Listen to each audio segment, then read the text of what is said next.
તો ગુજરાતમાં સંસ્થાઓ હવે રસોઈ ગેસ બાબતે આત્મનિર્ભર બનતી જઈ રહી છે। રાજ્ય સરકારની ઇન્સ્ટિટ્યુશનલ બાયોગેસ યોજના હેઠળ સેંકડો પ્લાન્ટ કાર્યરત થતા સ્વચ્છ ઉર્જા તરફ મોટું પગલું ઉભરાયું છે। છેલ્લા 5 વર્ષમાં રાજ્યમાં 193 જેટલા બાયોગેસ પ્લાન્ટ કાર્યરત થયા, જે દૈનિક લગભગ 13,955 ઘન મીટર ગેસ ઉત્પન્ન કરે છે।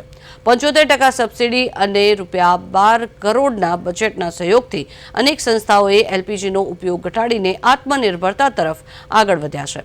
અડાલજની માણેકબા વિનય વિહાર સંસ્થા તેનું ઉત્તમ ઉદાહરણ છે, જ્યાં બાયોગેસ પ્લાન્ટ દ્વારા દરરોજ 500 થી વધુ લોકો માટે રસોઈ તૈયાર થાય છે।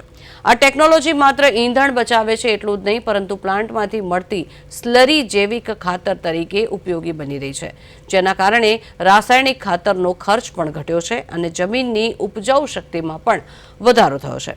જોકે રાજ્ય સરકાર આગામી વર્ષે વધુ 60 બાયોગેસ પ્લાન્ટ સ્થાપવાનો લક્ષ્ય રાખી રહી છે, જે ગુજરાતને વેસ્ટ મેનેજમેન્ટ અને સ્વચ્છ ઉર્જા ક્ષેત્રે આગવું સ્થાન અપાવશે।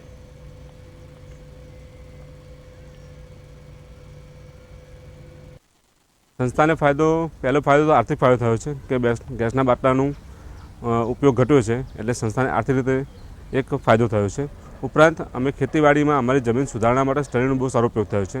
જે આપણે ખાતરો વાપરીએ છીએ, રાસાયણિક ખાતરો, એના કારણે જમીનની ઉત્પાદન ક્ષમતા ઘટે છે। એના બદલે આનો ઉપયોગ કરવાથી અત્યારે અમારે જમીન પણ સુધરી છે અને પાક ઉત્પાદનમાં પણ ફેરફાર થયો છે।